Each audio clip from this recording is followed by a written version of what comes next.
Title Update 2 gave us a lot of amazing stuff in Monster Hunter Wilds. I've already covered the Seregios Weapons and Armor sets along with a build that I made in great detail, but in this video I will be going over the Seregios Armor and Weapons and how you can utilize them to make some really powerful builds that I think a lot of people are overlooking. I'm telling you guys, this armor set is way better than a lot of people are talking about. I think a lot of hunters are downplaying it just because of the weapons, and even the weapons themselves, there are quite a few that are actually very good and have some unique interactions that hopefully I can cover in great detail for you guys here. So with that being said, hello everyone, my name is Dark Hero and let's get started. So here we have the Seregios Armor in all of its glory together with the Seregios Charge Blade. Shout out to all of my 4 Ultimate Hunters. This is a set that I used for such a long time and I'm very nostalgic about it. But you're not here for that. Let's go over the Seregios Armor and its weapons before I go over the builds that I've created that I actually think are going to be meta for some weapons. So when taking a look at the Seregios Weapons, you can see that they have a decent amount of raw attack, 25% affinity, which is a lot by itself, a small amount of wide sharpness, but that of course is addressed by its skill Bladescale honing, which by the way the melee weapons come with Bladescale honing, whereas the bow and the bowguns come with Bladescale loading, and you even have evading reload on this light bowgun, but I'll talk about the ranged weapons a bit more in a little bit. So the way that they made the melee weapons and this skill work is actually quite interesting. The description of the skill reads, narrowly evading a monster's attack while your weapon is drawn grants special sharpness. Now what is this special sharpness? And it's actually quite interesting. So if we go here to the training dummy and you dodge an attack like that, as you can see when you take a look at my sharpness gauge on the top left corner of the screen, you can see that I now have a separate sharpness bar that is very detailed and separate from the actual sharpness bar that I usually have. And when I attack, as you can see, I am consuming that sharpness bar, and only then do I go back to using the original sharpness bar of my weapon.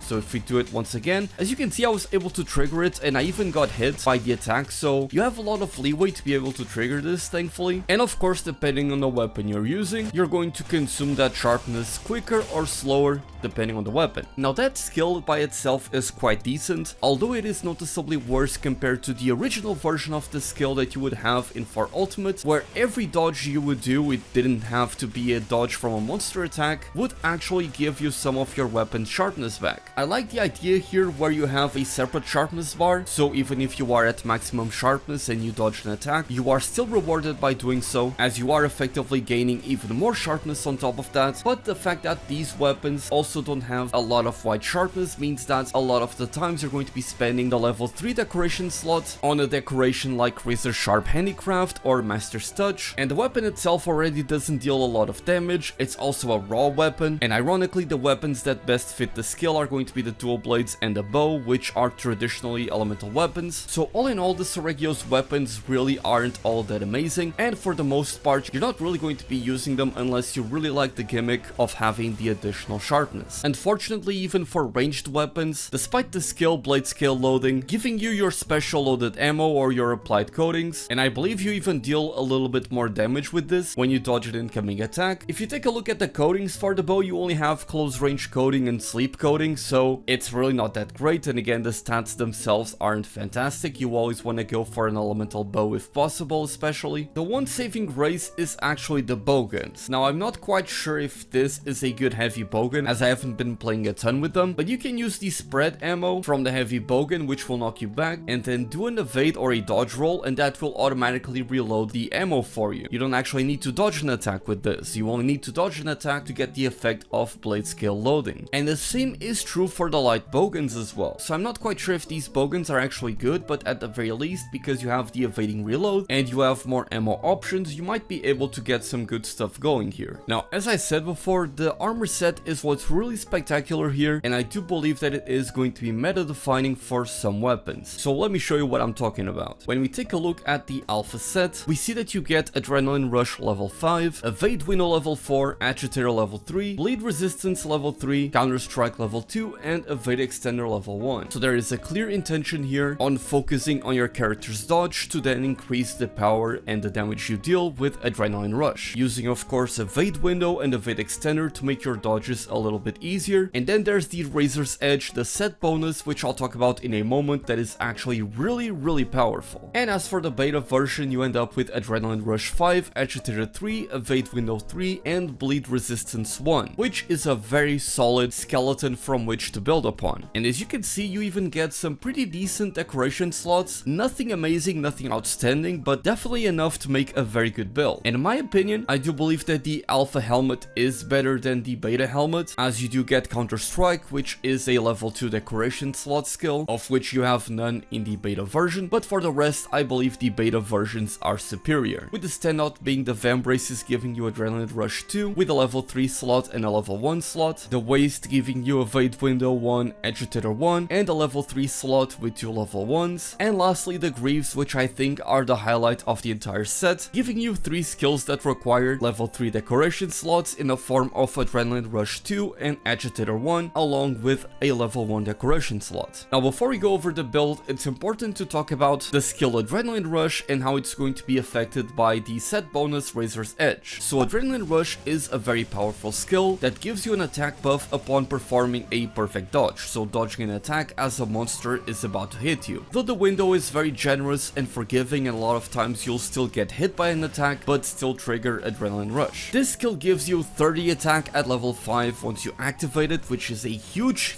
attack boost. It allows you to deal a lot more damage, and the best part about it is that it's not just a dodge roll that counts. Obviously things like the perfect dodge from the dual blades and the bow are going to count towards activating Adrenaline Rush, but things like the foresight slash on the longsword like this, the backstep on the sword and shield, the charge step on the hammer, and many more different kinds of dodges that you would typically not expect also trigger Adrenaline Rush. So the skill becomes a lot more usable by many other weapons besides just the typical ones that you would expect, like again the bow and the dual blades. Now the downside, the biggest downside of Adrenaline Rush is the fact that it has a 30-second timer. This usually is pretty bad, and although 30 seconds seems like quite enough for you to deal damage, the problem is a lot of times you'll end up having a monster that is tripped, knocked down to the floor, you put a trap down and so you can deal damage to the monster, but because of that, eventually the damage buff is going to run out. Not to mention, even when the monster flees and goes to a different area, you always lose the buff in that time. So then it takes us to the Seregios set bonus, Seregios Tenacity, with the 2 levels, Razor's Edge 1 and 2 depending on if you have the 2-piece or the 4-piece set bonus. Razor's Edge will extend the duration of Adrenaline Rush whenever you trigger it, from 30 seconds to 45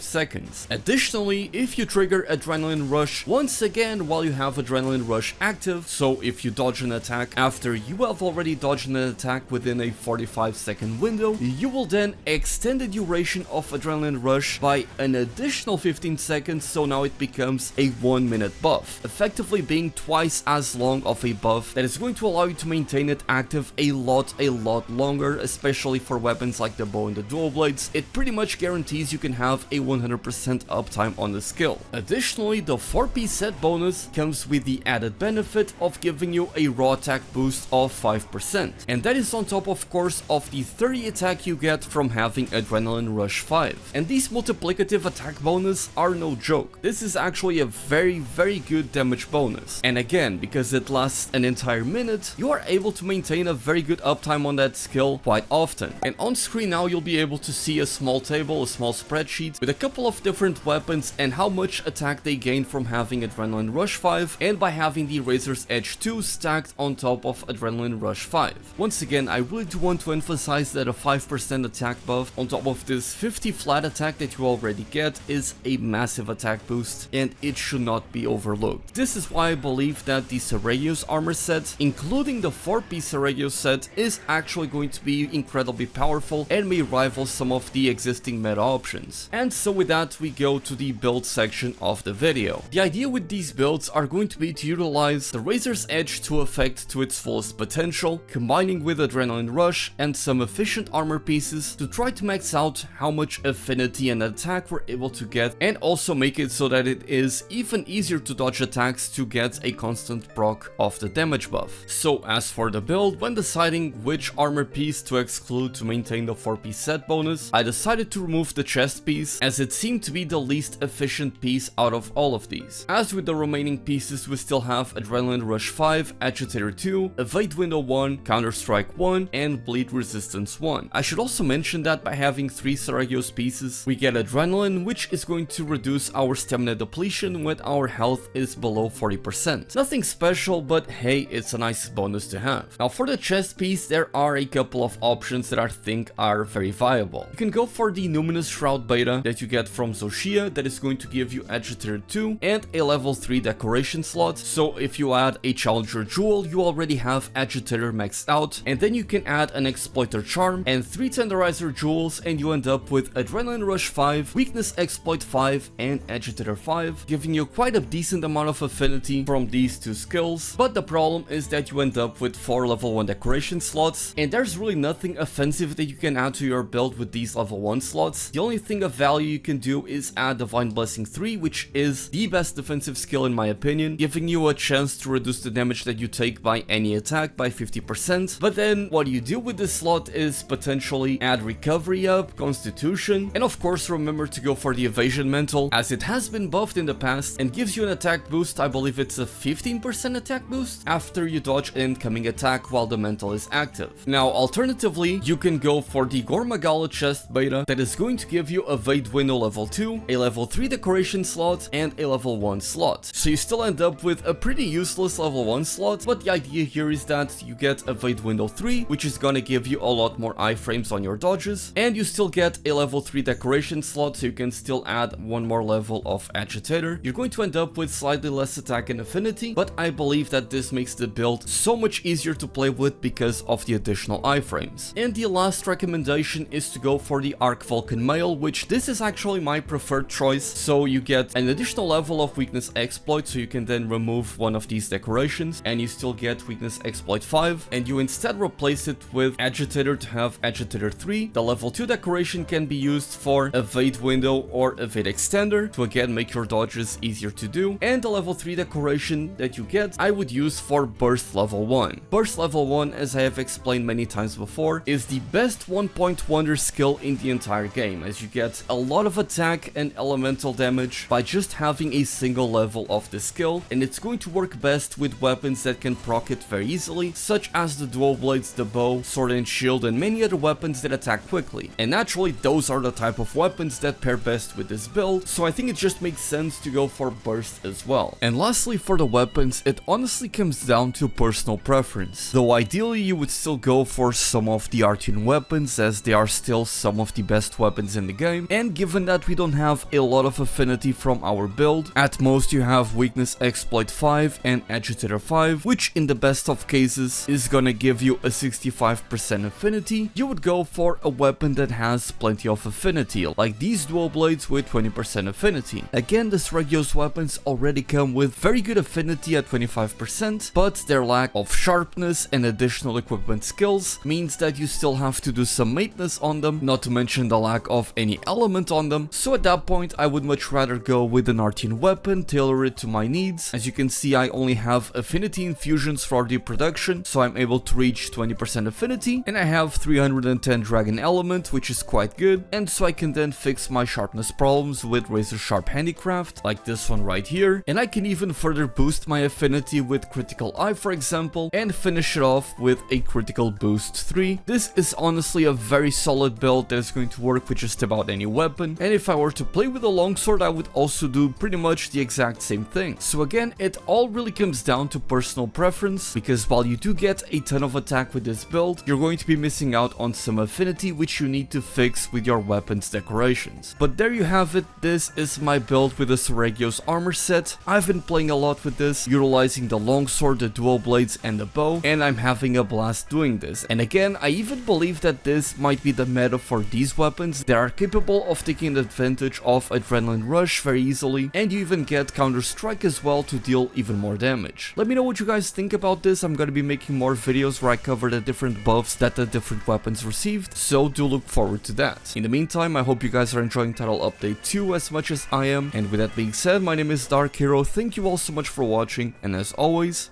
happy hunting!